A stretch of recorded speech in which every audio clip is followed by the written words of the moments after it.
Welcome back. If you didn't already know, life is just another task analysis. So this is a series of bite-sized, more manageable pieces for you to be able to understand ABA. So whether you're brand new BCBA and you just need a little review of some key concepts, or you're studying for your exam, or you're a brand new student analyst who's trying to get ahead of studying while accruing your hours, then you've come to the right place. I've been gone for a little bit because like in most ABA companies, you have to do progress reports back to back. So I just finished writing 7 reports. I have 1 coming up and then 2 more and I'll be done for this assessment period. So we're jumping back into chapter 2, part 5. Let's go. Continuing on, we're still in chapter 2. We're on page 36, and we finally come across everyone's favorite word, reinforcement. When you think of ABA, everyone automatically thinks, oh, reinforcement, positive reinforcement. It has to be positive, positive, positive, positive. No. Let's clear this up now. Now, before we move on, before we talk about anything else, positive does not mean good. Negative does not mean bad, okay? So, positive, let's go back to elementary school when we learned about addition and subtraction. Positive, little plus sign.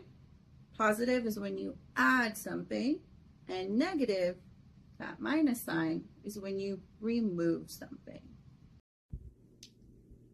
Reinforcement simply means that the behavior in question is increasing.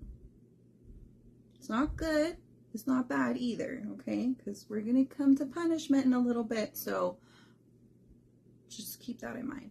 Reinforcement simply means the behavior is increasing. So, if you've been around little kids that are learning to talk, and all of a sudden, for example, my niece and nephew learned that Papa gives them food.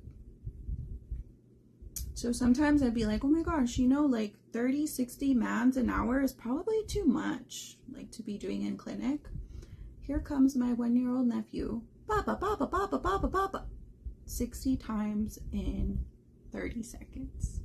Why? Why did that behavior increase? Let's break it down. My nephew said Papa and was given food. So then he said Papa again and got more food. Every time he said Papa, he got additional food. Now, anytime he sees an adult, first word out of his mouth, Papa, Papa, Papa. And the behavior here is Papa, right? Papa. So he says it 1 time the first day. The 3rd day, he says it 5 times.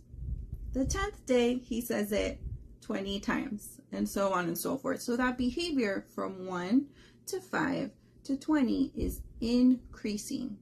Why? Because he is getting food. The stimulus is presented after the behavior increase, okay? That's all. 1, 5, 20. Increase in the behavior. Now, negative reinforcement, guess what? We're still going to see that increase, but instead of adding something, right, which in this case was the food, when he said Papa, he got food.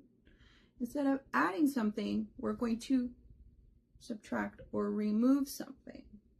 So, if I get bit by a mosquito, starts to itch, and I scratch once, and that makes the itchiness go away.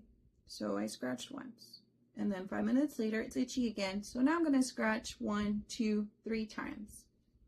15 minutes later, I'm scratching, and I've lost count of how many times I'm scratching because it feels so good. Now, Hopefully, you don't scratch your mosquito bites until they bleed and you go get like a cold pack or something else to help you out with that. But we're talking about human behavior, and so we're targeting more little kids. When they get a mosquito bite, they're not gonna be like, Mama, give me an ice pack. First thing, scratch, right? Because it removes that aversive stimulus of the stingy itchiness of the mosquito bite. So you notice 1 time we scratched, 3 times we scratched, and then we lost count. We were scratching so much. Behavior is still increasing. Now, moving right along to punishment. I don't know why everyone is so scared of this key term. Punishment is not bad. When we're talking about ABA and we're talking about Cooper, what's written in this book, okay? Punishment simply means the behavior is decreasing. The behavior is decreasing. So, come across all these companies that are like, we don't implement punishment. I'm sorry, what? You don't want to decrease property destruction? You don't want to decrease self-injurious behavior?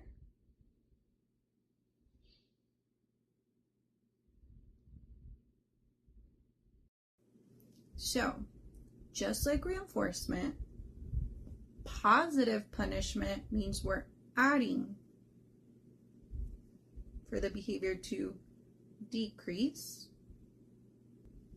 If you're an overstimulated mom, like me, right, and you decide to babysit your kids' friends, you have a play date, and you are adding more children into your house, it's getting louder and louder and louder. So that noise is going to be what? Punishing. So punishing, in fact, that you start to spread out those play dates, or you simply decrease the number of kids that you invite to your home for that play date. Why? Because that noise that was added with every new kid that you brought in made it so that you don't want to engage in that behavior anymore. You're just adding something. So your behavior of hosting play dates decreased. Okay? Now, negative punishment means we are removing something. So we removed something and the behavior started to decrease. Okay? So if I do not meet my billable hours and my paycheck goes down by $500, the behavior of not meeting those billable hours is going to decrease. In other words, it's not going to happen as often in the future because they took away those $500, right? So they removed the $500, which was punishment, because my behavior of not hitting those billable hours decreased in the future. That's it. It's not good, it's not bad. Positive, remember that plus sign. Negative, remember that minus sign. Reinforcement just means the behavior itself is what? Increasing. Punishment means the behavior itself is what? Decreasing. Now let's take it to the next level. An unconditioned reinforcer is a stimulus that does not need any prior pairing or learner for the organism to want to engage in this behavior again in order to obtain that. So we saw this with my nephew with the papa, right? Nobody told him that food was good. Nobody told him that food was going to be a reinforcer. He just needs food to survive and it tastes good. So, unconditioned reinforcer. Now, motivating operations. What does this mean? If he just woke up, he's going to be hungry. If he just downed 10 chicken strips, mashed potatoes, corn on the cob, and peach cobbler, that motivating operation, that desire, right, to eat more is not going to be as high as when he first woke up. He first woke up after sleeping 8 to 10 hours at night, so he has absolutely nothing in his stomach, versus just having a feast at his auntie's house, right? So now he's totally full. There's no way anything else can fit in his little tummy. So, motivating operations. These initially for the unconditioned reinforcers are what drive the organism to continue to engage in that behavior in the future. Likewise, an unconditioned punisher is something that you don't need prior teaching or learning to find highly unfavorable or aversive. So, for example, if you go to an all-you-can-eat buffet and they have something you've never tried before, and so you love to try new food, and you pick this thing up and you put it in your mouth and it is super sour. I'm talking like warhead sour. Are you going to swallow it and go get more? No, more than likely you're going to spit it out. Now, if you're a little kid, you're probably just like right on the plate. If you're an adult, hopefully you're a little bit more discreet, you know, just like cough into your napkin or whatever, and then you're not going to get that again. But nobody had to teach you that that was something that you didn't like. That was just automatically done by the senses, those little cell receptors in your tongue. Conditioned reinforcer is something that by itself is not going to get the learner or the organism to continue to engage in a behavior. But after multiple pairing, right, and learning that, for example, token economy, or timer, because these learners very quickly find out as soon as that timer goes off, they get to leave the room. Now all of a sudden the timer is a conditioned reinforcer. Why? Conditioned because it was learned, reinforcer because the behavior of the child staying for the whole 15 minutes of social group increases, because as soon as they get that timer, they get access to leaving the room.